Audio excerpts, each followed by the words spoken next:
Thick fog is rising over the ocean as the sun is slowly sinking towards the horizon.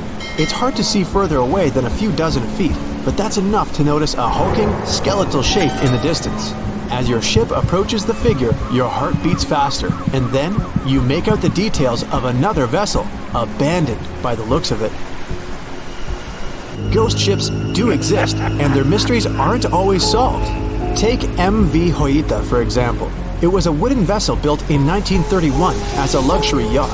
It had served well to various people over 20 years before it was bought by a Samoan sailor and became a merchant ship.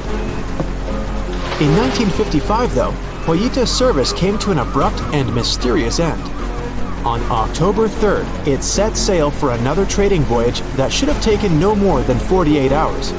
Delays happen in the sea, so when Joyita didn't arrive on October 5th as scheduled, there was little worry yet. But then it failed to come on the following day too. There was no distress signal or any other sign of Joyita's presence anywhere between its departure and arrival points. A search and rescue party was dispatched to find the ship, and for 6 days, they were scouting the area of nearly 100,000 square miles. On October 12th, the mission returned to the base empty-handed. Joyita vanished without a trace. It was only a month later that another merchant ship, Tuvalu, noticed the missing vessel far away from its route, drifting in the open sea and listing heavily. The sailors boarded the ship and found that all of its crew and passengers, 25 people total, were missing, along with all the cargo the vessel had been carrying. The radio was tuned to the International Distress Channel, meaning that the crew had been trying to ask for help, but they couldn't reach anyone because the radio cable had been damaged, limiting the range to 2 miles. The lifeboats were missing as well, indicating that people on board must have left the ship. Unfortunately, they seem to have taken the logbook with them, leaving the rescue team clueless as to what had happened. Even today, the mystery of MV Joyita hasn't been solved yet. No one knows where the crew and passengers had gone and what had caused them to leave. SV Carol A. Deering wasn't a ghost ship in the usual sense of the word. There are no sightings of it in the open sea. Instead, it was found on the shore, but the circumstances of it running aground are a puzzle shrouded in mystery. Carol A. Deering was built in 1919 in Maine, and it was a large vessel made for commercial voyages. Unfortunately, despite its large cost of construction, it had only served for a year before its last trip. July 19, 1920. The ship was traveling from Puerto Rico to Rio de Janeiro via Newport News to deliver a cargo of coal. It was almost halfway to the final destination when the captain fell seriously ill, and the crew turned back to drop him and his son off and replace the captain.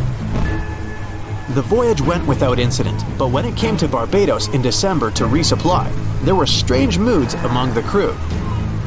The first mate didn't seem to be happy with the new captain. No one paid much attention to it back then, when they probably should have. The last sighting of Carol A. Deering at sea was on January 28, 1921, when a lightship noticed it off the coast of North Carolina. There was some commotion on the quarterdeck of the ship, where the crew were normally not allowed.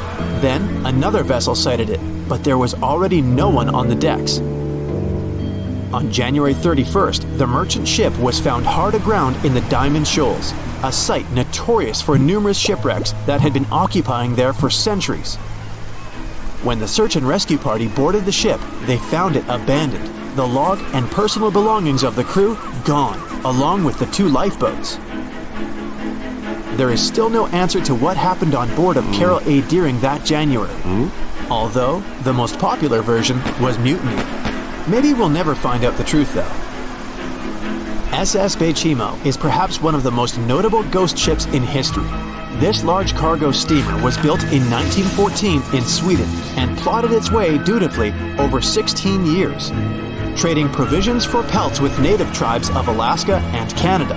But then, on October 1st, 1931, Baychimo got caught in pack ice. At first, it seemed the crew would be able to wait it out and continue on their route because the ship broke free in a couple of days. But in less than a week, it became caught again, this time for good. In another week, a rescue party was sent to fetch 22 of the Baychimo's crew, while another 15 remained behind to wait through the winter if necessary and get the ship back.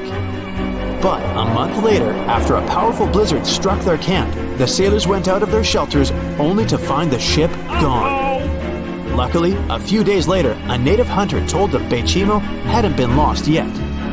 He'd seen it about 45 miles from where they had been stationed. They managed to track it down, but decided the ship wouldn't survive the winter. So they took the most valuable cargo from its hold and abandoned it. They were wrong though. SS Baychimo did survive that winter, and many more that followed. When the ice broke, it sailed away on its own, drifting listlessly along the shores of Canada and Alaska. There were numerous sightings of the ghost ship, sometimes adrift in the open sea, and at other times stuck in the pack ice again. People attempted to board and salvage it, but weather conditions or lack of equipment always prevented them. SS Baychimo was last sighted by native Alaskans in 1969, 38 years after its abandonment. What became of it later remains unknown. The story of SS Ourang Medan is one of the most puzzling and harrowing ghost ship stories of the 20th century. No one even knows for sure if the ship even existed in the first place. It wasn't recorded in Lloyd's Shipping, the International Register of Ships, which makes it either a tall tale or a vessel that avoided being officially recognized for some shady reasons. In any case, the accounts as to what happened to the Medan vary. According to most reports, it was carrying some unknown cargo in the Indonesian waters when a distress call was received by another ship in the vicinity. The officer on duty heard an SOS message, but its contents are different depending on the accounts. The message did not repeat, and the crew of Medan didn't answer to any attempts to contact it back. The ship that received the distress call hurried to the rescue, but they only reached the vessel the following day, when it was already drifting and slightly listing. When the rescuers boarded the ship, they found that none of the crew had survived. However, one lifeboat was missing, which implied that there was at least one crew member who managed to escape. What happened to the rest of the people on board remains a mystery to this day. Still, there are no hard facts about this story, so we might never find out whether SS Ourang Medan was actually a ship and not a thing of fiction. SV Zebrina was a 3-mast sailing barge built in 1873 for river trade ships in South America. She served for well over 4 decades, proving to be a sturdy and reliable ship. It was later transferred to Europe, where it continued serving its purpose well. But then, in October 1917, Zebrina set sail on a regular voyage only to be found ashore several days later. Mysteriously, although the ship was perfectly intact, the entire crew of 5 and the captain were gone. There is no direct evidence or hard facts as to what really happened that day. The most convincing theory is that the crew were washed away from the deck because of an underwater explosion. And then the ship sailed ahead without them, but the truth, as always, remains unknown. The moon shines brightly and illuminates the black water of the ocean. Thick fog descends on it in ominous silence. Then, it's suddenly broken by the creaking of wooden boards, followed by a rippling of the waves. Through the fog, you see the outline of an old, large ship. Its hull is rusty, and a strange cold is coming from it. But the most unsettling thing is that there's no one on the deck. The ship sails without a crew. No, this isn't a mythical Flying Dutchman, but a very real ghost ship. September 2nd, 2019. The British Royal Navy's ice patrol ship, called the HMS Protector, sails through the calm waters of the Atlantic Ocean. The time is 11 p.m. Some of the ship's crew are on deck, while others are sleeping in their cabins. The captain steers the ship and looks straight at the horizon. The sky is lit up by an orange twilight, and clouds float in the distance. Suddenly, against this beautiful landscape, one of the sailors notices the black silhouette of an unknown ship. The captain slows down and steers the ship a little closer to the mysterious vessel. This is an old cargo ship, 250 feet long. Attempts to contact the crew members lead to nothing. It seems the unknown boat is floating in the ocean by itself. There's no one on board, at least no one alive. The deck of the ship creaks from rocking on the waves. The sun sinks below the horizon and it gets dark. The ship looks terrifying. British sailors don't dare to climb on that strange deck. They take a photo, post it on the internet, and sail away. Many people on the internet will assume the sailors met a real ghost ship. 5 months later, we're in the village of Ballycotton in County Cork, Ireland. A local leaves the house early in the morning to go for a daily run. Music in his headphones, fresh cool air, and a scenic route are ideal conditions for a good workout. The jogger runs along the road on the coast of the Celtic Sea. There was a strong storm last night, and now the sea looks calm. The man runs along the top of a low cliff and notices a huge vessel. An old rusty cargo ship 250 feet long lies on the beach, right among the rocks. No people on board. It seems the ship has been here for ages, but the local is sure this vessel wasn't here yesterday. A little later, it turns out this is the same ship that the sailors from the HMS Protector saw 5 months ago, thousands of miles from this place. The cargo ship, called the Alta, was built in 1976. Nobody knows who used it all this time and for what purposes. It's only known that in 2017, the ship was purchased by a new owner and marked with the flag of Tanzania. It's important to say that almost all cargo ships are equipped with AIS, Automatic Identification System, which is needed to track ship movements in the ocean. Since 2015, something strange started happening with the Alta's AIS. The ship disappeared from the satellites, then reappeared again. Over the past few years, this ship had changed several names and flags. It's not surprising that its AIS shut off and turned on numerous times. It's said that some of those who disable AIS on their ships do so to hide outlaw activities. The ship's captain, whoever it was, clearly didn't want to show the Alta's movements. As AIS showed in 2017, the ship had sailed near Greek port cities. The Alta made 12 stops in 3 such cities in different parts of Greece. Then, the AIS signal disappeared, and 10 months later, the Alta reappeared near the northern coast of Africa, 1,200 miles from Greece. In September of 2018, the ship was sailing about 1,400 miles southeast of Bermuda, and at that time, the crew members started having problems. There were 10 people on board the Alta. On September 19th, the ship's engine failed right in the middle of the Atlantic Ocean. The nearest shore was very far away. The ship began to drift. As days passed, the crew couldn't fix the vessel. Food supplies were running low.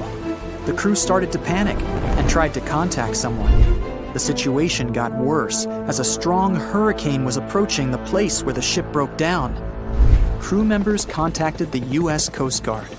On October 2nd, a helicopter headed towards the ship. Food and water were unloaded on the Alta. This was enough for the crew to bide their time for several days. About a week later, a rescue boat sailed about 1,500 miles to reach the Alta and help the stranded sailors. Shortly before the start of the hurricane, American rescuers succeeded. The entire crew of the wrecked ship was taken to Puerto Rico. The Alta remained drifting in the ocean. After a while, another ship arrived to tow it to the coast of Guyana. Then, something went wrong, again. The ship was hijacked. Who did it and why remains a mystery to this day. But then, for some unknown reason, the thieves decided to abandon the ship and left it to drift in the ocean. For almost a year, the ship's location couldn't be tracked. Then, in September 2019, the vessel was found by the British Royal Navy. How the Alta was able to cover the distance across the Atlantic and wash up on the coast of Ireland is unknown. An investigation has been launched in Ireland. It's necessary to identify the owner of the vessel and find a responsible person to take on the task of towing it. But no one has since been found. Once, an unknown person called the Irish authorities and introduced themselves as the owner of the ship, but didn't provide any evidence. Several barrels of oil were found on board the Alta. To dismantle the ship, the Irish authorities will need to spend about 10 million euros. Local residents are annoyed by the wreck too. Corroding metal is bad for the environment, and kids have already snuck on board and posted a video on the internet from inside the abandoned ship. The further fate of the Alta remains unresolved. It's still lying there. That ship sailed in the ocean for just 2 years. Now imagine if some other managed to drift for 38. In all that time, no one could catch this ship, and people still seek it. That vessel is called the SS Baychimo. It was a merchant ship owned by a Canadian trading company. In 1931, the ship got stuck in ice off the coast of Alaska. A strong snowstorm began. The team waited a week for it to end, but the storm only intensified. One day, the weather improved a bit, and part of the team was evacuated to the nearest city. Another part of the crew, with the captain, set up camp near the ship. The storm started again and didn't stop for a long time. The blizzard was so heavy that the ship's captain couldn't see beyond his arm's reach. Finally, when the storm was over, the captain saw that the ship simply vanished. He decided the Baychimo sank during the storm. A week later, the ship was found, drifting near the place where it was lost. The hull of the ship was damaged so badly that it was unsafe to sail on it. The captain decided to abandon the ship. However, it didn't sink. For the next 38 years, it was drifting at various points along the Alaskan coast. Several times, people climbed on the ship, including native Alaskan residents and a group of researchers. Attempts to save the vessel from the sea ended in failure. The salvage operations were hampered by drifting ice and bad weather. The last time it was seen was in 1969. The ship was frozen and blocked by the ice. In 2006, the government created a special project to find the Baychimo. However, in all these years, the ship still hasn't been found. Its fate is unknown. It's likely that the ship has finally found peace and is now lying on the seabed of the Chukchi Sea. The voyage started just like any other. The cargo ship SS Cotopaxi is making another journey to Havana, Cuba to deliver coal. It's November 29, 1925. For Captain Meyer and his crew, leaving Charleston Port, South Carolina, it will be the last trip the ship ever makes. Its route ran through the Bermuda Triangle. 2 days into the trip, the Cotopaxi sent out a distress signal. It had got caught up in a strong tropical storm and turned over on its side. The wind was very strong and there was powerful lightning as well. Rain gradually filled the ship's hold. Then there was a bright white flash, and the ship disappeared without a trace. Later, its wreckage was found in the Gobi Desert, which is in a completely different part of the world. All 32 crew members, including the captain, were missing. Of course, the part about the Gobi Desert is fictional. For one of his movies, Steven Spielberg came up with the idea that the ship was moved there by aliens. Still, in real life, the ship was never found, and its crew really did disappear. It was officially declared missing a month afterward, and nobody could find the wreck.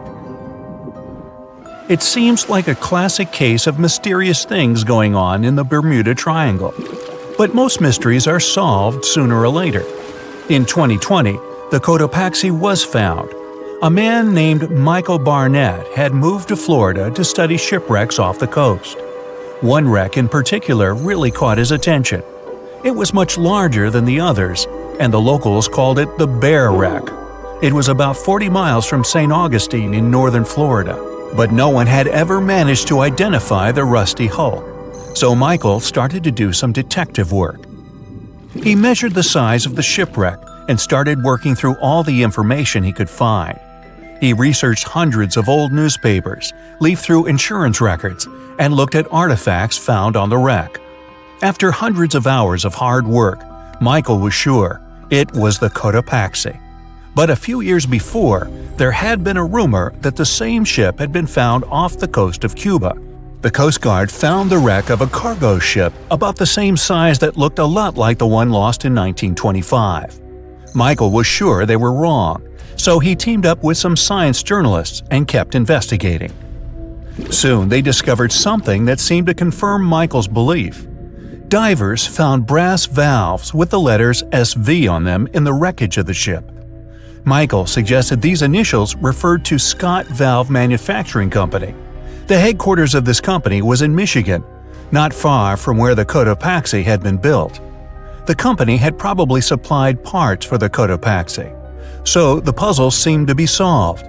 The bear wreck was really the missing cargo ship. But Michael still needed to work out why the ship had sunk. Did something mysterious really happen to the Cotopaxi in the Bermuda Triangle? Later, Michael found the testimony of the ship's carpenter among some old papers.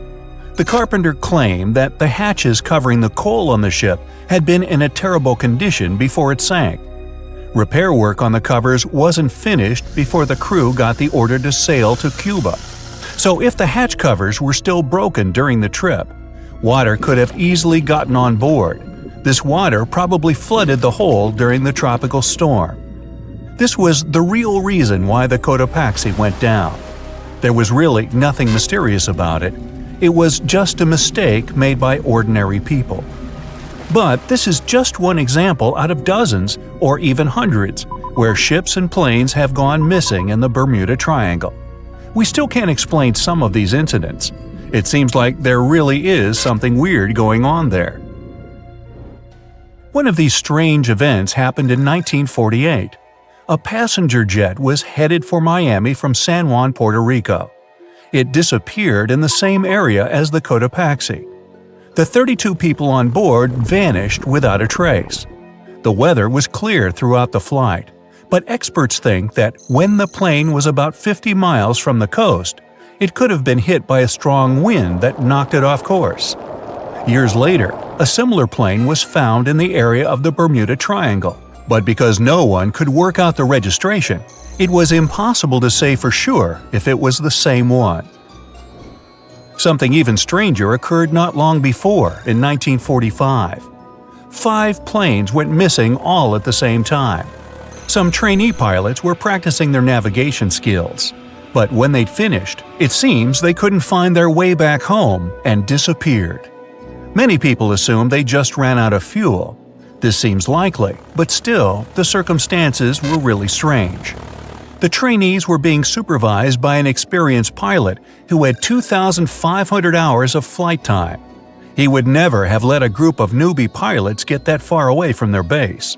Even now, people still debate what could have happened. Some insist the pilots ran into something supernatural out there in the Bermuda Triangle. But who knows? And here's another freaky thing that happened there which no expert has been able to explain: time travel.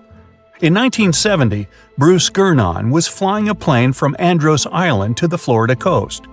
When he was at 11,500 feet, a giant cloud appeared in front of him.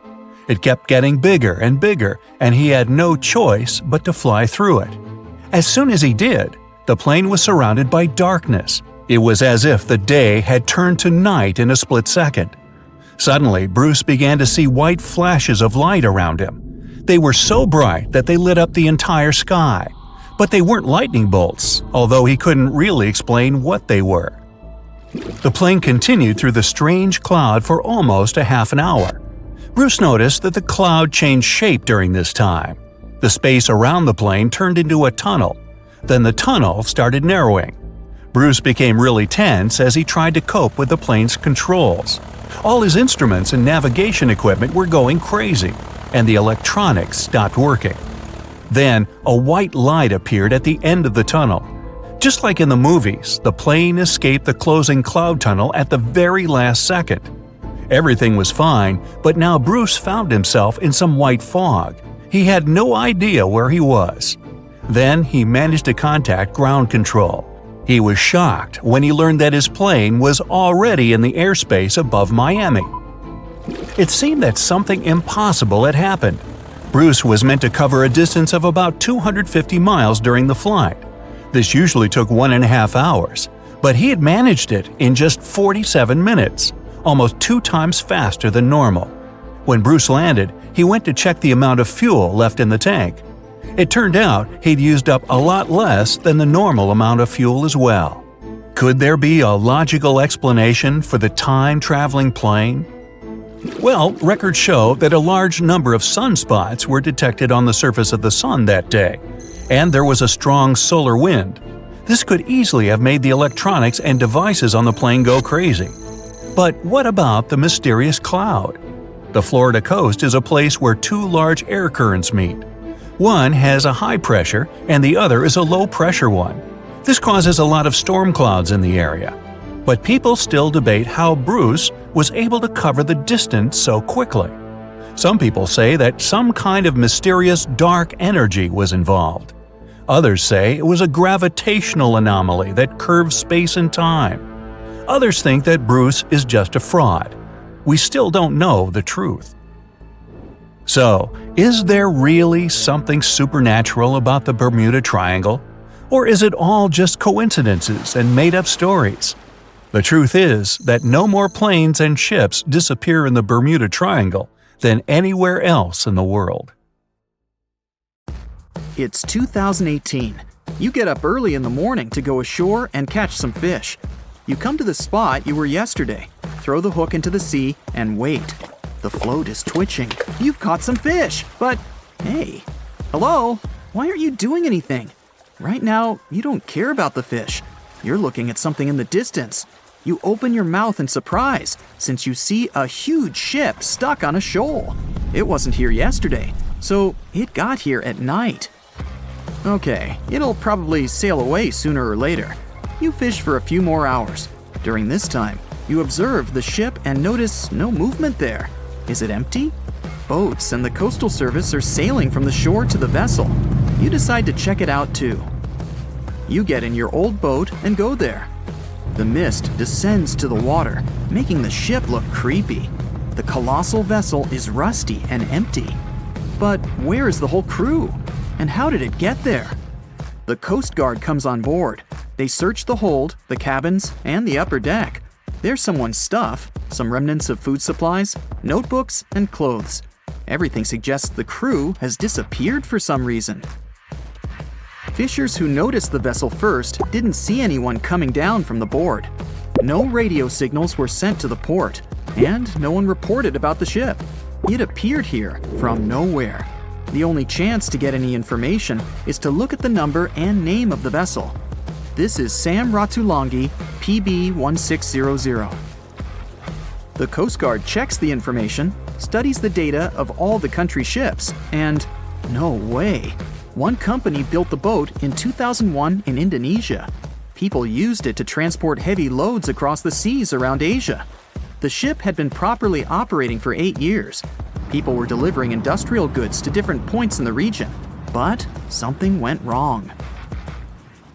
In 2009, Sam Ratulangi was sailing near the coast of Taiwan, and that's it. There were no further records about it. There were no reports in any port. Everyone thought it must have drowned, so no one had been looking for it for years.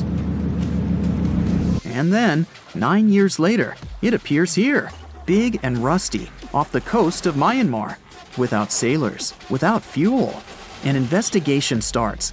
City services are trying to find out the names of all the sailors working on the ship and find clues that would lead to solving this mystery. They also hope the ship owner will appear soon. They find 2 tow ropes on board. This means that some other ship towed Sam Ratulangi to this place. Then they identify and find 13 crew members.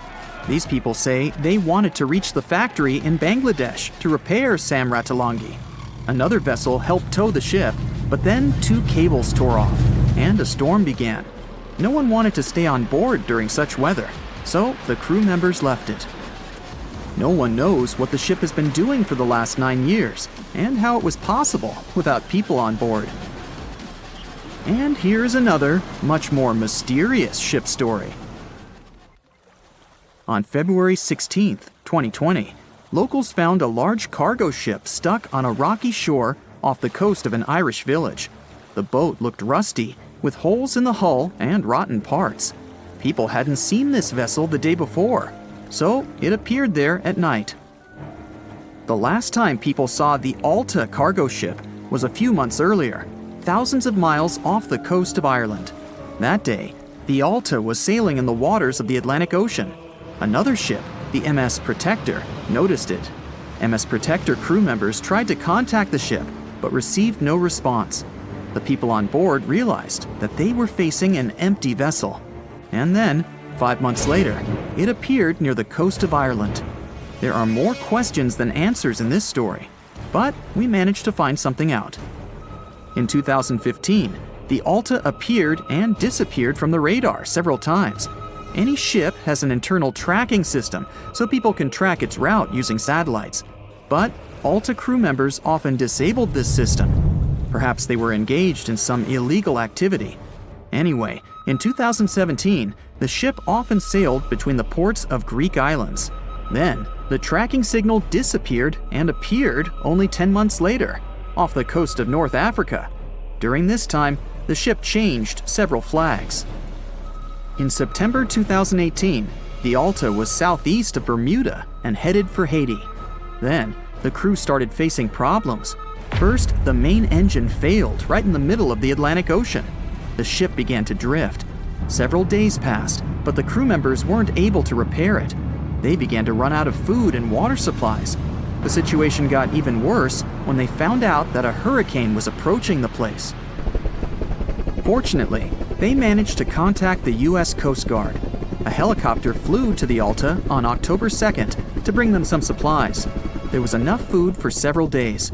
Then, a rescue boat sailed to the ship. It evacuated all the sailors and delivered them to Puerto Rico before the hurricane. The Alta had to drift alone in the ocean. After a while, another ship approached the Alta to tow it to the shores of Guyana. But at this moment, everything went wrong. Someone stole the boat, disabled the tracking system, and sailed away in an unknown direction. After almost a year, the MS Protector found the empty Alta in the waters of the Atlantic Ocean. And then, 9 months later, the ship without a crew sailed to the shores of Ireland. How did it manage to travel across the Atlantic and get to the coast of Ireland? It's still a mystery. Maybe it was just luck. No one else saw the ship all this time. It was just covering huge distances, surviving storms. Who's the captain? What happened to the thieves? Who owns the ship now? One day, someone called the village administration and introduced themselves as the vessel owner. But that unknown person didn't provide any evidence. They found several barrels of oil on the ship, which they took away by helicopter.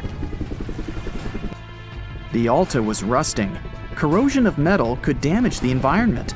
The vessel had no commercial value, yet it would have taken millions to get rid of it. There were 3 options for what to do: leave the ship where it was, tow it into the sea and let it sink, or disassemble it for scrap. But nature had its own plans. Storms and strong waves split the hull into 2 parts.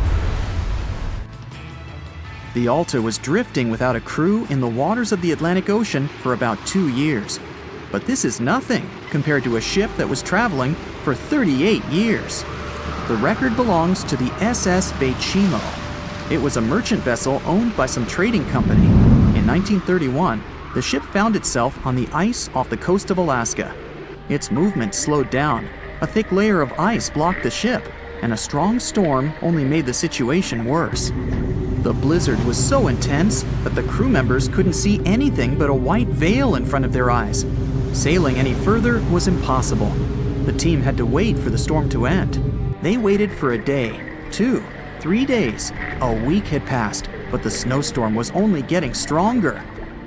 Then, one day, it grew weaker. The crew members split into 2 teams. The first team went to the nearest city. The second group, along with the captain, stayed on board. They set up camp next to the ship and waited for the blizzard, which had started again, to end. There was 0 visibility. And finally, one day, the storm was over. Great! And now, wait a minute. But where is the ship? the SS Baychimo just disappeared during the blizzard. The captain was sure that the ship had sunk, so he left along with the crew. Then, a week later, they saw the vessel drifting near the area where they had lost it. The hull was damaged so severely that it was unsafe to sail on it. Repairing the ship would be pointless and expensive, so the captain decided to abandon it. He was sure that it would go underwater sooner or later, but it stayed afloat for the next few days, the next few months, and a few years. People had reported seeing it at various points along the coast of Alaska for 38 years. The last record of the SS Baychimo is dated 1969. Those who saw it claimed the ship was completely frozen, almost merged with the ice. Some people planned to start an expedition to find the ship, but all attempts were unsuccessful. The vessel is probably lying somewhere on the deep sea floor. They said it was the most technologically advanced ship. They said it was unsinkable, and when it sank, they made a movie about it. These were the main reasons why the Titanic disaster became world famous. But unfortunately, this is not the only large-scale shipwreck. And sadly, there have been cases much worse than the tragedy of the Titanic. One of them occurred on April 27, 1865. The Sultana steamboat carried passengers and cargo daily between St. Louis and New Orleans. It was a pretty large wooden boat with 3 decks and was 260 feet long and 70 feet wide, almost twice the size of a basketball court. The ship could carry about 350 passengers, but on that unfortunate day, more than 2,000 people were on it. On April 23rd, she was making a routine voyage from New Orleans when it broke down. Something was wrong with the boiler, so the vessel docked in Vicksburg for repairs.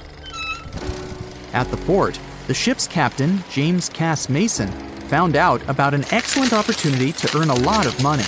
All he needed to do was to transfer a large group of former prisoners to the north. The captain agreed to do it, but the problem was that the boiler required a lot of time to repair. Mason was afraid that his competitors would take the job, so he decided to sail despite the malfunction the ship had. He patched up the holes in the boiler instead of a big repair and invited all the ex-prisoners on board. So, there was a broken boiler, an excess number of passengers, a lack of lifeboats, and not the best river conditions. Also, the captain refused to send the ex-prisoners to the hold, so they were all with ordinary passengers. There were strong chances for a shipwreck, but the greedy desire to earn more money was stronger. The Sultana went on a voyage and sailed up the river for 2 days. At this time, one of the biggest Mississippi floods in history began. The river overflowed its shores because of the flood, with the water level rising several feet. All the trees on the shore disappeared, and only the tops were sticking out of the water.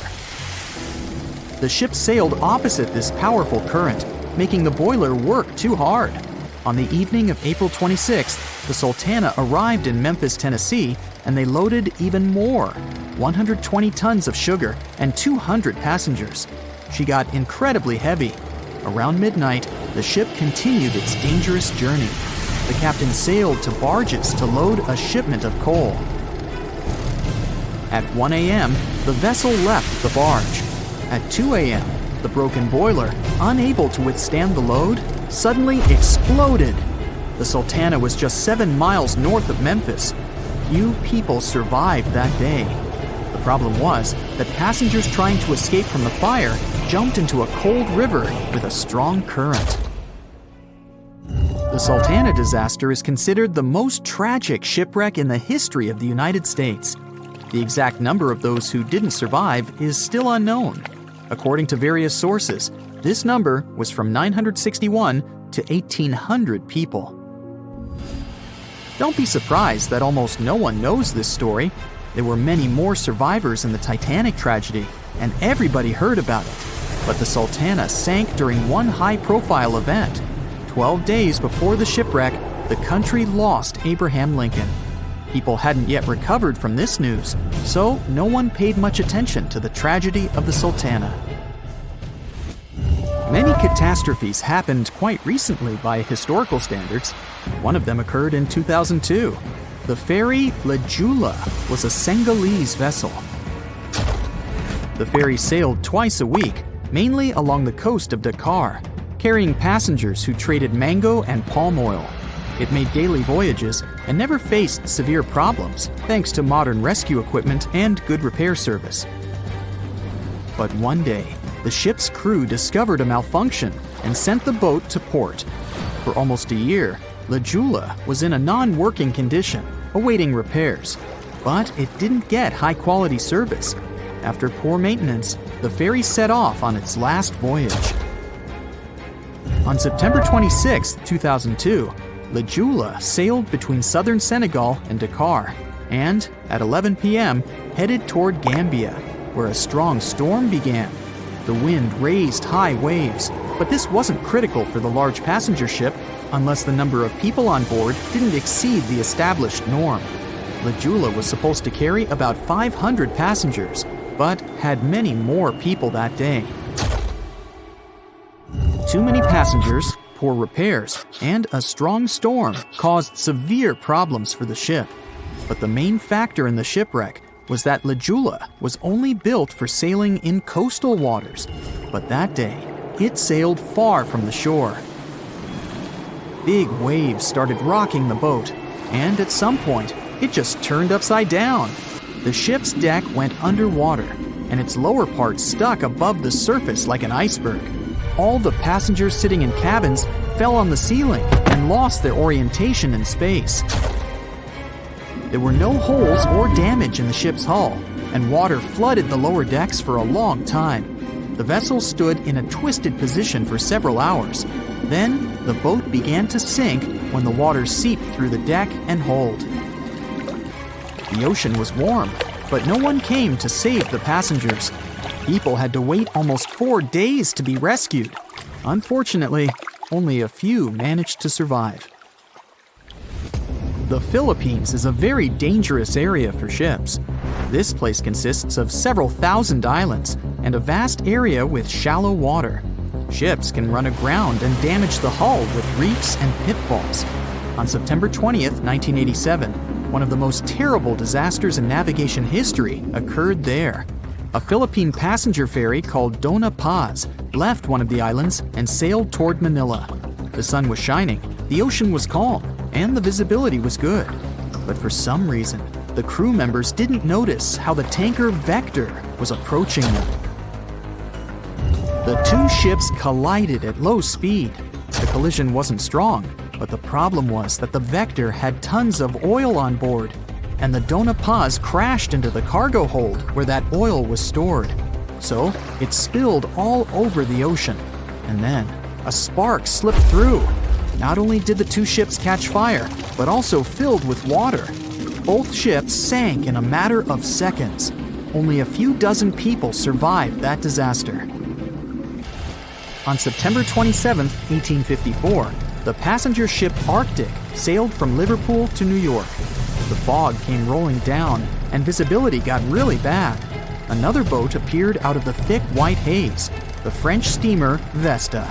The ships were close enough to each other that a collision was inevitable. The French vessel was smaller, so it seemed to the Arctic's captain that Vesta had received a lot of damage.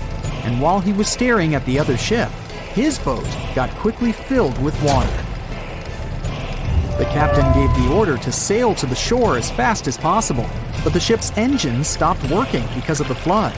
Then the ship's crew started to lower lifeboats with women and kids. Still, when rescuers found lifeboats with people, it turned out that only 87 out of 400 people survived, 65 crew members and 22 passengers. Surprisingly, there were only grown men among them. The ship's captain survived by clinging to the wreckage. All newspapers wrote about this story as one of the most terrible and shameful tragedies in navigation history. The survivors were criticized because they didn't save women and kids, and the crew members were accused of violating the law, since the safety of passengers should be higher than the safety of sailors. But despite this, none of them were brought to responsibility. Unfortunately, shipwrecks still occur to this day, but fortunately, There are fewer of them than before, thanks to modern navigation systems and radar. But no technology can guarantee there won't be a super strong storm or any other emergency that no one can foresee.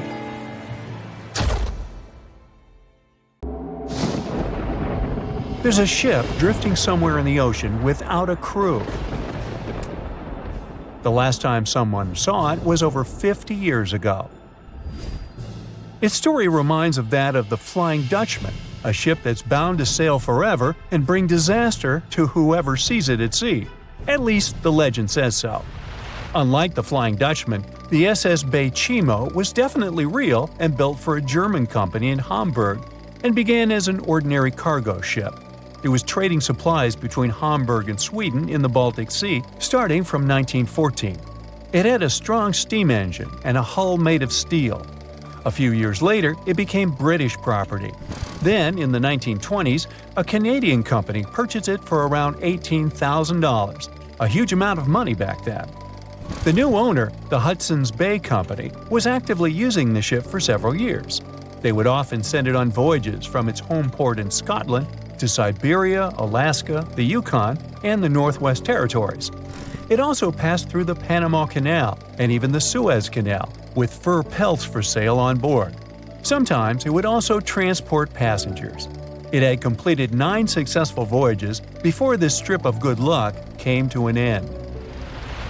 Starting from the 1930s, SS Baychimo would have trouble with ice and storms. When it first got trapped in ice in October of 1931, some of the crew managed to escape to Alaska. 15 of 22 sailors decided to stay with their vessel and try to save it. They had furs and other valuable cargo worth around $58,000 aboard. The company sent them supplies to survive the winter. They set camp near the ship out of the hatches, tarpaulins, and other materials, and offloaded the cargo. At the end of November, a blizzard rushed through the area, and it seemed like it had taken the ship with it. The ice platform had survived, but the ship broke free. Some of the crew members were sure it had sunk. But soon after, they heard from one of the locals who had spotted their ship around 45 miles away from their camp. The crew moved on with their lives, and the ship started its journey as a runaway vessel. People would spot SS Baychimo once a year or so, all the way until 1965. It was mostly spotted off the coast of Alaska. A man going to Nome with his sled dog, along with prospectors, explorers, and treasure hunters, all claimed to have seen SS Baychimo. Someone tried to board it and take it to port, but ended up stranded on it for days because of horrible weather. Others got luckier and managed to take a whaleboat, some furniture, and other valuables from the vessel. Those who got close to the ship saw that it was damaged and missing the propeller. Still, it stayed afloat without a crew for at least 38 years and became the longest sailing ghost ship in history. In 2006, the Alaskan authorities started a project to solve the mystery of this ghost ship of the Arctic and finally find SS Baychimo, either still above or below the water. So far, the project has not been a success. SS Baychimo remains one of the estimated 4,000 ships that have disappeared off Alaskan shores. If the legend of the 17th century isn't lying, this ghost ship could be sailing somewhere along the Flying Dutchman. It belonged to the Dutch East India Company. Its captain managed to do the impossible for that time and sailed from Holland to Indonesia in only 3 months. They said he was flying over the sea, and some evil tongues explained that he had made a deal with evil forces to achieve that. Once the ship was sailing back home, its captain and crew disappeared without a trace. There are many versions of what happened to it. One of the first ones said it had tried to enter port at the Cape of Good Hope, got in a terrible storm, and sank as there was no captain to save it. Another legend says the captain had refused to obey the skies to let the ship sink during the storm. A scary life form then struck the boat and the crew, and it was condemned to forever wander without rest. Many sailors claim to have spotted the Wandering Dutchman. The Duke of York, who was to become King of England, mentioned having seen it in Australian waters. Right after spotting the ship, the man who saw it first fell from the top of the mast and didn't survive. There were more encounters with this legendary ship up to the middle of the 20th century. Ships would nearly collide with it as the Flying Dutchman jumped out of the blue. Scientists have a more logical explanation for this mystery: Fata Morgana, not to be confused with Hakuna Matata. Now, when you're out at sea on a hot day and the air is all wavy, it feels like when you look at the road on a scorching summer day. That's because of something called atmospheric refraction. When light passes through different layers of air with different temperatures and densities, it bends and twists. Sometimes, under certain conditions, this bending of light can create really bizarre optical illusions over the ocean, like sightings of the Flying Dutchman. The Fata Morgana phenomenon can make distant objects appear distorted, stretched, or even lifted above the horizon. So you can see a ship far away, but because of the way the light is bending, it will look like it's floating above the water or even disappearing and reappearing. A Fata Morgana is most commonly seen in polar regions, especially over large sheets of ice that have a uniform low temperature. But you can see it anywhere, even in deserts and over lakes on hot days. The first stories about ghost ships go all the way back to ancient Greek and Roman mythology. One of the most famous ghost ships in history is the Mary Celeste. This brigantine was traveling from New York City to Genoa and was fully stocked with provisions, but missing a crew when it was discovered in the Atlantic Ocean in 1872. The crew's personal belongings were also there, completely undisturbed. The final entry in their log was made 10 days earlier. We still don't know what happened to its crew, and the ship has inspired many spooky stories and legends. The Lady Lovibond was another legendary schooner that is believed to have been wrecked off the coast of Kent in the middle of the 18th century. The story tells that the ship's captain, Simon Reed, had just got married and took his bride on board for a celebratory cruise, despite the superstition that it could bring bad luck. They were on their way to Portugal when the first mate, who is also in love with the captain's new wife, went mad because of jealousy, attacked another crew member, and then took over the wheel and steered the ship straight into the dreaded Goodwin Sands. No one aboard survived, and the schooner is said to reappear as a ghost vessel every 50 years. In present times, many vessels become abandoned and turned into ghost ships intentionally. There are thousands of them floating in U.S. rivers, lakes, channels, and coastal waters. Some people lose their boats in storms and other extreme weather. Others have to abandon their boats because maintaining them can cost 10% of the boat's price. Plus, docking a vessel can add up to several $1,000s every year. Most boats have been made of fiberglass, so an owner can't just recycle them as scrap metal. So, once they want to get rid of it, they often tie it to a dock and sneak away, or leave it floating far away from the shore, or just try to sink it. When ghost ships sink in shallow waters, they can cause damage to coral reefs, mangroves, marshlands, oyster habitats, and wetlands.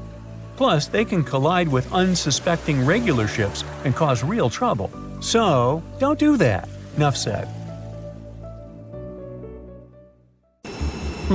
Can we estimate how many ships and airplanes were lost in the Bermuda Triangle?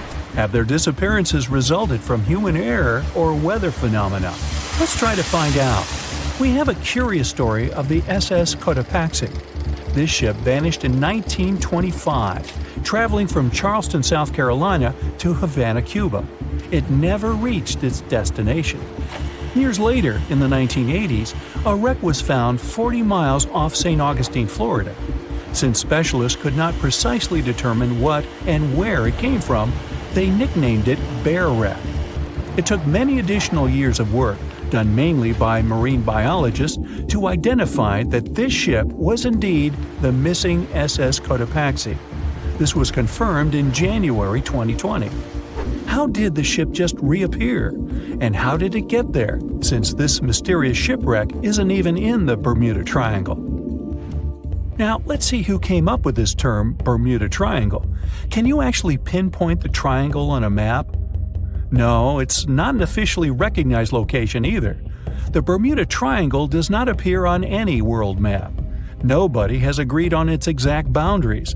There were only assumptions with approximations of the entire area ranging between 500,000 and 1.5 million square miles. By all approximations, the region has a vaguely triangular shape.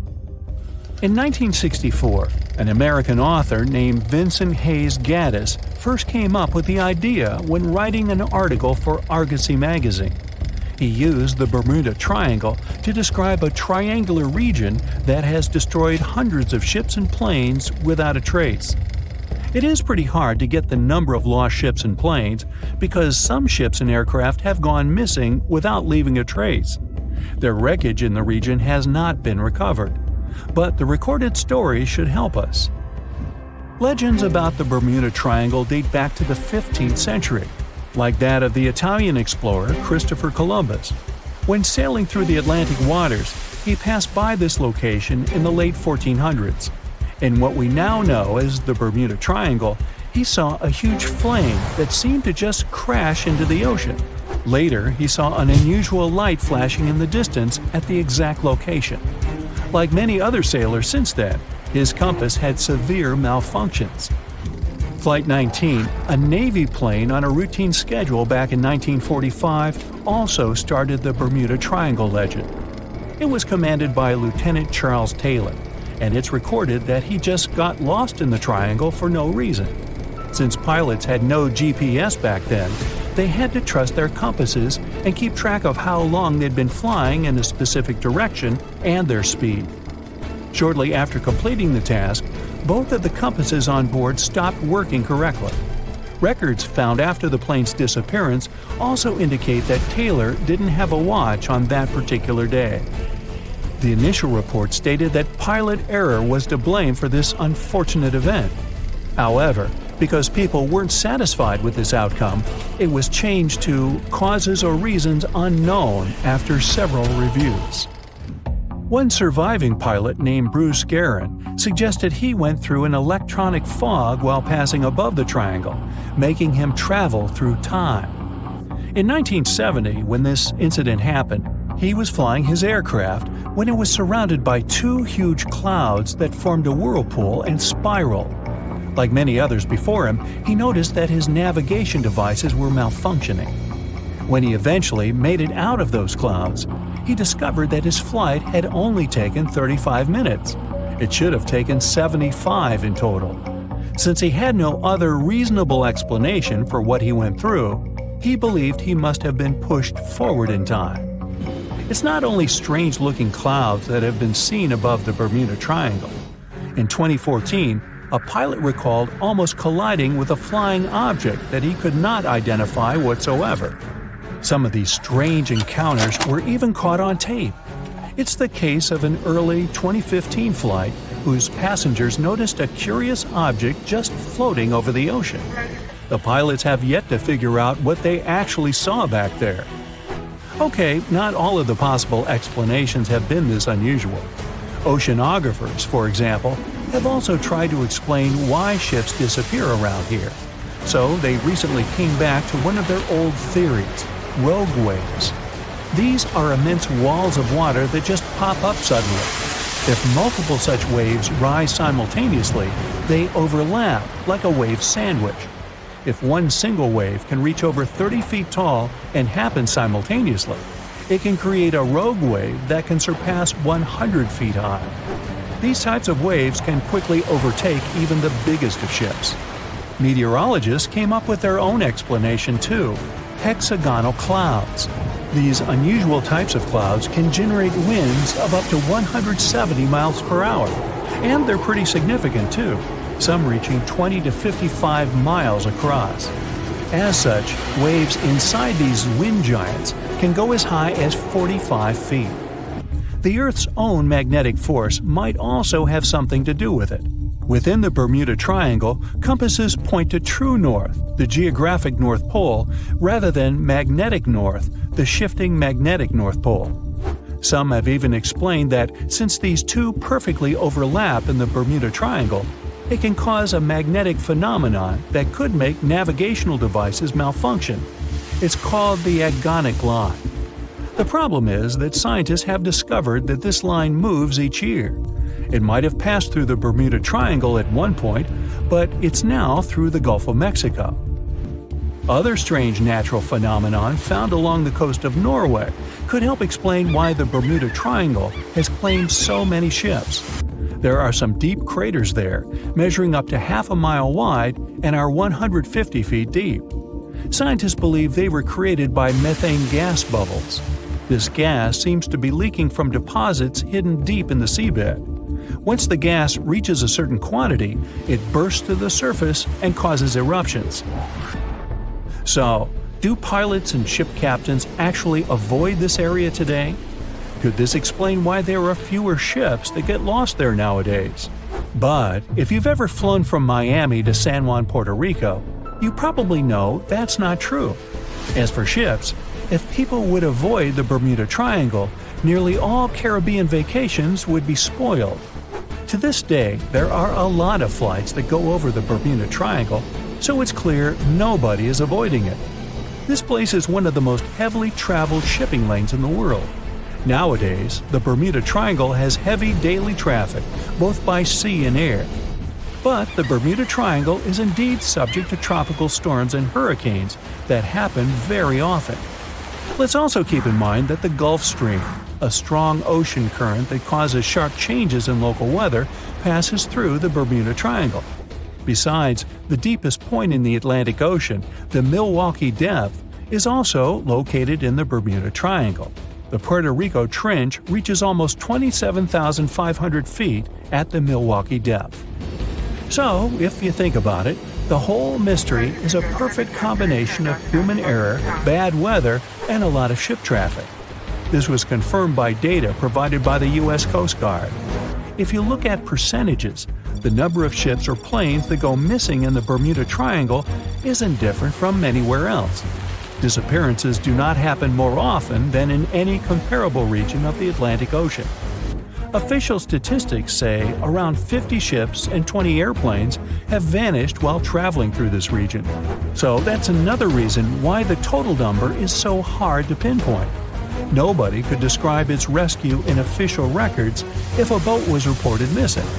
There are also some events that, it turns out, didn't happen at all, adding to those false reports, like that of a plane crash back in 1937 off Daytona Beach, Florida, that local papers surprisingly revealed nothing about.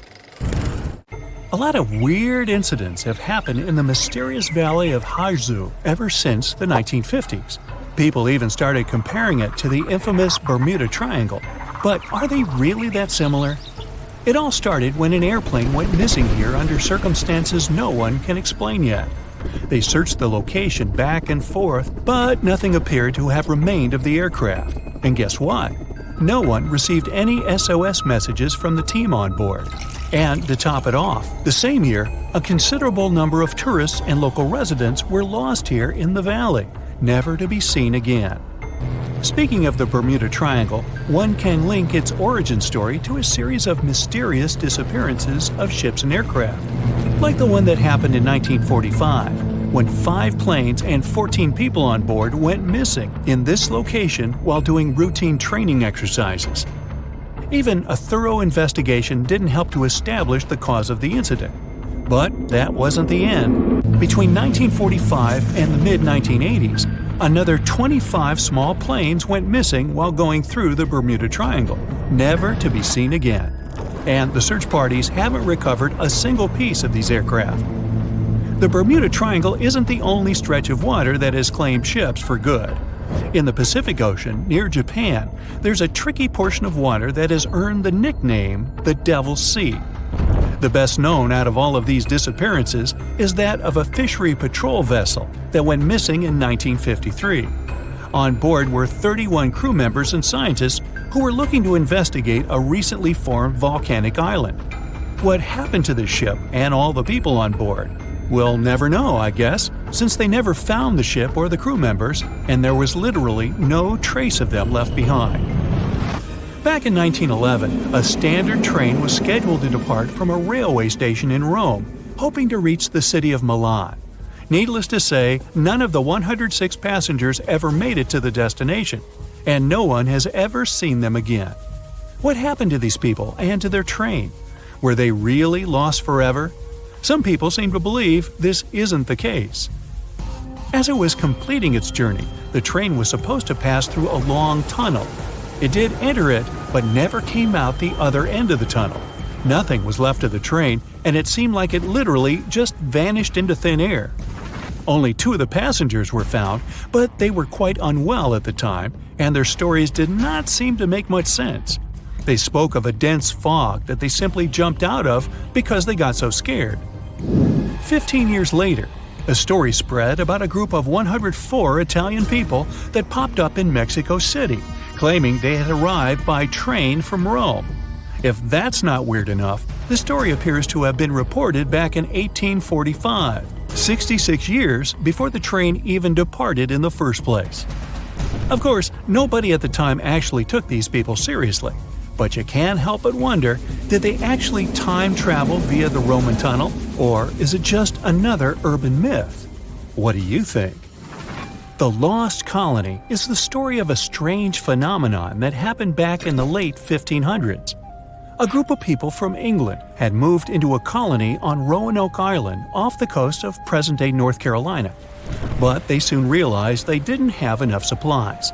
To fix this, the colony's governor decided to head back to England to get some.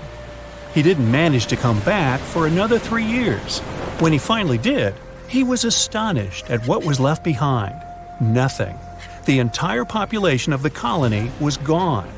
The only reminder of what had been there was a single word carved into a tree. To this day, nobody knows what might have happened to these people or what the carved word means.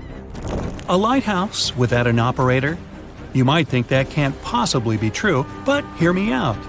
Located in the northwestern part of Scotland are the Flannan Isles. There's nothing fancy about them since they're nothing more than a bunch of rocks and grass. But there is a famous lighthouse here hiding a dark secret. In 1900, all 3 of the lighthouse's keepers mysteriously disappeared, never to be seen again. Ever since, the islands have been completely abandoned. The lighthouse became one of those with an automated system in the 1970s. No list of places where things go missing could be complete without this mysterious forest located in Transylvania, a region in Romania. And no, it has nothing to do with the famous Count Dracula, if that's what you're thinking. It's called the Hoya Forest, and it's a place that has seen quite its share of unusual phenomena. Not only do people go missing here, but others have experienced all sorts of weird noises, from female voices to whispers. Some people claim to have time traveled between the spooky trees of the Hoya Forest. They say they had literally skipped a few hours before they went back. The Yellowhead Highway is a stretch of road located in British Columbia, Canada. One section of the road has received a lot of attention throughout the years, starting with the 1960s because of some mysterious disappearances. These events have earned it the nickname Highway of Tears. There is no reasonable explanation as to why people keep going missing here. What is more striking is that most of these people were young women. This triangular area that stretches above the desert and the Sierra Nevada mountains in the state of Nevada received quite a bit of attention because of a disappearance that happened back in 2007. A record-setting sailor, aviator, and adventurer named Steve Fawcett flew here in a small plane and then disappeared. They searched for Fawcett intensively for months, but didn't find any traces of him or the aircraft. 1 year later, the mystery of Fawcett's fate was finally solved when a hiker came across his ID cards, and later a search party found the plane's wreckage. It's one of the most visited natural resorts in the world, but Yosemite National Park carries some dark secrets of its own. Despite its beauty and abundance of wildlife, a total of 45 people went missing right here in this location. No one knows what happened to them. Hey, maybe we should ask the local bears. They might know something. There are even stories of people that disappeared from one region of the park only to pop up in a completely different location. This hasn't stopped over 3 million people that visit the park each year from wandering around this location, though. Whenever a ship happens to sink, you'd expect to at least find pieces of it on the bottom of the sea, right? Well, not if you're traveling through Lake Superior. It's located along the border of the United States and Canada and became famous because of the great number of ships that went missing here. It may have something to do with the stormy winds, of course, but that doesn't explain why some ships simply vanish altogether, without a single piece of them ever to be found, not even at the bottom of the lake. It does gather a lot of tourists each year, though. They come here to scuba dive and see the remains of some of the ships that still lie here. The bottom of this lake even contains what's left of the notorious SS Edmund Fitzgerald. Back when it departed on June 7, 1958, it was the largest ship on North America's Great Lakes and, to this day, remains the largest ship ever to have sunk in the area. Similar to other events, the exact cause of the shipwreck remains a mystery.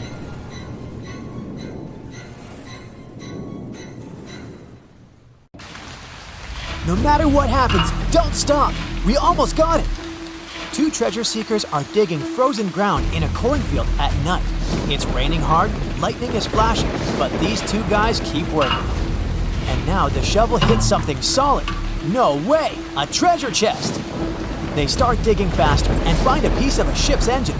What the? Far from the seas and lakes, somewhere under the fields of Kansas City, they found a giant sunken ship. How is this possible? Now you'll see. Some people spend their lives searching for shipwrecks with treasures underground. One of them is explorer David Hawley. He's been looking for such ships far from the seas, rivers, and oceans for many years. He does this because he likes the feeling of adventure. The holds of these ships may contain chests of gold, antiques, and artifacts. And you can get a lot of money for them. David says you don't have to go into the ocean to find a sunken ship. They may be lying in your backyard. But why do ships end up buried underground among fields, farms, and plains? Let's find out using the example of steamboat Great White Arabia. According to old records, the newspaper clippings, this ship had been carrying about 200 tons of treasure before it sank in 1856. Many rumors and local legends said the ship was lying underground, a few miles northeast of Kansas City. It was there because people deliberately altered the riverbed and channels of the Missouri River in the second half of the 19th century. They artificially brought the shores closer to each other. They narrowed the river to increase the flow's speed, so boats could sail much faster. In the 19th century, steamboats were the most popular means of transporting passengers and goods. Before railroads, they extended the western border across the Mississippi and Missouri rivers and brought supplies to people. That's why it was so important to increase the speed of their movement. So, on September 5, 1856, Arabia was sailing along such an estuary. It came across a snag sticking out of the water. A piece of log quickly flooded the ship. Fortunately, all passengers were evacuated. But the steamer and its precious cargo reached the silt bottom of the Missouri River in a few minutes. Several years had passed. Everyone forgot about the vessel. During this time, the course of the Missouri River had changed. But Arabia remained under the wet, muddy bottom. The soil level above it was getting higher, and the ground was losing moisture. Eventually, many decades later, a cornfield formed above the sunken ship. In the 1980s, one farmer owned this area, and he had no idea what was hidden in his territory. David Hawley carefully studied the history of the sunken ships of the USA. He knew that hundreds of steamers had gone underwater all over Missouri, but most of all, he was interested in Arabia, as there were rumors that it was filled with gold and other valuable things. The territory of cornfields in Kansas was vast, but David Hawley knew how to search properly. In 1987, he started working. First, together with his brother and father, they collected all the clippings from old newspapers they could find. They were looking not only for information about the steamer, but also for maps of the Missouri River. They tracked its historical changes, checked the dates, and identified a large area where the steamer sank. Next, they used electromagnetic testing and other geological stuff to study the soil and find the right place. They searched for differences in ground moisture and density. Then, they went through the territory with powerful metal detectors. And so, by the fall of 1988, they had determined the location of the steamer. Arabia was the size of a football field. This gigantic vessel lay 45 feet underground, 4 stories down. But before they started excavating, they had to ask the owner of the cornfield for permission. For the farmer, this news was a big surprise. He agreed on the condition that the excavations would be completed by spring so that he could sow a new crop. Digging a giant ship in winter is much more difficult and expensive than at other times. It includes additional equipment, electricity, and heating costs. The team worked day and night. They financed the excavations out of their own pocket. Each invested more than $10,000 and took out a bank loan. Finally, they noticed the first details of the ship. The shovels hit the huge engine boilers and the deck. The goal had been achieved. Most of the cargo lying inside the sunken ships is covered with rust, shells, mud, and is badly damaged. The contents of Arabia were in excellent condition, considering that the ship had sunk 130 years prior. Unfortunately, they didn't find the chests of gold. Still, they got several tons of other valuable cargo, household items of people who lived in the middle of the 19th century. It was a time capsule. The ship was carrying supplies for hundreds and thousands of people, and all these things were perfectly preserved. For example, they could clearly see the brand stamp Goodyear Rubber Company on one rubber shoe. The longer the excavations continued, the more things David and his team found. In the barrels, they found plates from the 19th century. They were intact and usable. Also, there were clean clothes, thousands of pairs of shoes, harpoons, frying pans, and umbrellas. The ship was carrying cargo to supply about 16 small towns. Yes, it's not gold, but such artifacts are also precious. The contents of the ship could be worth millions. However, the crew wasn't going to sell these things. They made a museum on the site of a former fruit market in Kansas City. If you go there, you will immediately feel like you're in a department store of the 19th century. There are thousands of items in good condition. Even the matches here are dry enough to light up. It took David many years to present the entire collection from the steamship. He values each of the items and doesn't want to sell them. Anyone can come here, pay for a ticket, and find themselves in the past. Who knows, maybe there's an old ship hidden in your backyard too. Geologists found an older vessel in the hot desert of Namibia in 2008. This ship sailed back in the days when pirates scared sailors on the seas, and now it's inside a dried-up lagoon. The ship sailed from Lisbon in 1533 and disappeared with the crew near a small diamond mining town. After almost 500 years, the hull had been badly damaged. Only the carcass of the ship remained, but the treasure hidden inside the vessel stayed intact. They carefully studied the boat for a long time, trying not to ruin anything. And then, 5 days later, they found a big old chest in the hold. Carefully opening it, they found gold coins there. Thus, the cost of the ship was estimated at about $10 million. The exact cause of the shipwreck is unknown, but experts believe the ship was destroyed by heavy cargo and bad weather. It went to the bottom of a lagoon that later became a desert. Some find an airplane in their backyard, others discover a ship, and one man found a passage to an ancient secret city in his house. This happened in Turkey in 1963. The owners of the building decided to make repairs. He went to his basement and knocked down the wall to turn this place into a living room. And so, behind one wall, he found a tunnel leading underground. The man thought it was some kind of a secret chamber. He went down there and realized it was something much more than that. It was an ancient city 18 floors deep. People built it in the years 780 to 1180 as a refuge from weather disasters and the invasion of enemies. This place also includes many underground tunnels that stretch for several miles in different directions. People could get to the town from different points using secret passages leading to these roads. The city can accommodate about 20,000 residents, livestock, and tons of food supplies. Archaeologists have also found a chapel, schools, stables, and public kitchens there. You know the feeling when you've been trying to solve one mystery for your entire life? Nope? Well, Detective Anderson does. During almost 30 years of working for the police, he solved many riddles, caught hundreds of robbers, and helped save thousands of lives. there's a huge number of successfully solved cases on his record. At the age of 25, he caught a thief who changed his own face with plastic surgery once a year. When Anderson was 30, prisoners started breaking from jails all over the world. The detective successfully solved this case. At the age of 38, he discovered the secret base of a forbidden order in a volcano's mouth. By his 50s, he managed to explain all the most inexplicable things in the world. But there was something he couldn't solve.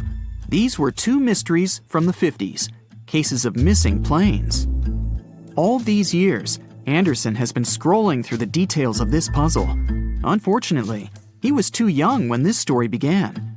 All he had were guesses and notes. But today, a sudden thought struck him. For the first time in many years, he felt that he could finally solve this mystery. But to do this, he had to immerse himself in this story again. So he opened the closet and pulled out 2 old magazines with detailed articles about these incidents. The first one happened in the summer of 1955. July 1st, PanAm Flight 914 was about to depart from New York Airport with 61 people on board. The plane model was a Douglas DC-4. It differed from modern aircraft, having giant propellers instead of turbines. So, all passengers fastened their seatbelts. The plane started taxiing down the runway, sped up, and took off. It went high into the sky and out of sight. Its destination was Florida. The flight time would be 3 hours. Dispatching services were watching the plane on their radar when suddenly, PanAm 914 disappeared.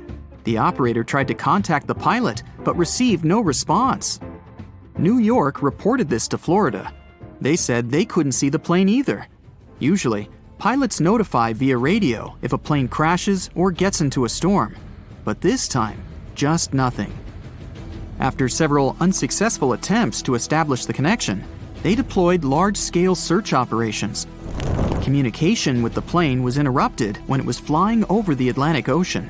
Therefore, the air company had to admit the aircraft crashed into the water. But this version had no proof. When planes fall that way, rescuers find floating debris. Some parts of the cabin or luggage always get to the surface. This time, rescuers found nothing. The plane didn't transmit any distress signals and didn't leave any traces of the crash. It seemed like it just disappeared into thin air. People forgot about this disaster for 37 years. And then, something bizarre happened. 1992, Venezuela, Caracas Airport. The control tower received a signal about an unknown aircraft approaching them. It was weird because it wasn't supposed to be there. There were no flights scheduled for that time. The plane was landing. The dispatcher and the rest of the airport staff understood that something was wrong here. The plane looked old, with huge propellers instead of turbines. After landing, the pilot contacted the airport. Where are we? The dispatcher asked him to identify himself. A few seconds later, he received an answer. We are PanAm Flight 914 departed from New York to Florida with a crew of 4 people and 57 passengers on board. The dispatcher didn't know what to do next. He and the airport staff understood what kind of plane they were looking at. What was this plane doing 37 years later and almost 1,240 miles away from its destination? After a few seconds, the startled dispatcher turned on the microphone and said, It is September 9th, 1992. You know that? A long pause followed. Then, the pilot responded in a panic. Oh no. Jimmy, where are we? No! Stay away! Let's go now! The airport staff saw the pilot waving his hands in horror through the glass. Then, he started the engines and took the plane to the runway. PanAm 914 increased its speed and took off. The dispatcher tried to stop him, but the pilot didn't respond. The plane disappeared into the sky, and no one else had heard of it since that day. Detective Anderson finished reading the article. He frowned and looked out the window. Raindrops were hitting the glass. The storm outside perfectly depicted what was happening in his mind at that moment. He seemed to know what had happened to that plane. All the clues were there, lying right in front of his eyes. But to know for sure, Anderson had to move on to the next case. It was another article, dated 1989. It happened in 1954. Santiago Airlines Flight 513 took off from West Germany Airport. The plane was due to land in Brazil in 18 hours. There were 88 passengers and 4 crew members on board. The plane hid behind the clouds and disappeared from all radar. Air traffic controllers were trying to contact the pilots, but didn't receive a response. 18 hours later, they called the airport in Brazil. Those dispatchers couldn't confirm this plane's landing and couldn't contact the pilots either. The search operation lasted for several months, but they found nothing. Just like in the PanAm 914 case, the plane disappeared from radar while flying over the Atlantic Ocean. 2 years later, the search operation ended, and Santiago Airlines ceased its activities. October 12, 1989. Airport controllers in Brazil noticed a passenger plane that suddenly appeared on their radar. It didn't answer the airport staff's questions and just circled over the airbase. After a few minutes, the plane landed and nothing. No one opened the ramp. Passengers didn't get out. Pilots didn't respond. The aircraft was in perfect condition. One of the dispatchers realized that this was the missing Santiago Airlines Flight 513 that had been considered lost for 35 years. Airport staff approached the plane and opened the doors. What they saw there terrified them. The police, customs staff, doctors, detectives, and other airport staff members gathered around the plane. No one knew what to do next. There was no living person on board who could tell the truth. The plane disappeared in 1954 and appeared 35 years later in perfect condition without any damage. So far, no one has figured out what happened. Detective Anderson noticed the stories were very similar. PanAm 914 disappeared in 1955. Santiago Airlines 513 vanished in 1954.